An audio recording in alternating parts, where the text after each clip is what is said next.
Hello mga kakufay! Ngayong araw taping natin sa Marikit. Sila nga pala yung mga talent na kasama ko. 3 AM nga pala ako nandito kahit 4 AM ang call time. Wala nga pala akong tulog kanina so ayan napagdesisyonan kong dali ng aking taping chair para makaiglip mamaya.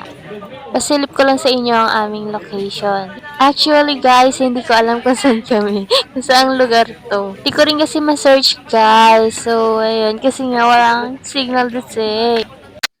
So, ayun guys. Kumakaway ang aking tigyawat. Hi naman kayo. Charot. Ayan, nakabihis na kami. Nakablock kami dahil libing ang sinito tatay ni Binibini Marikit. Pasilip ko sa inyo yung mga kasama kong talent. Pinapwesto na kami dito para mamaya okay na, ready na. Alam niyo dito guys, umuulan, tapos titila, aaraw, aambon. So alam niyo na kung ano resulta, magkakasipon. So ayun guys, gabi na.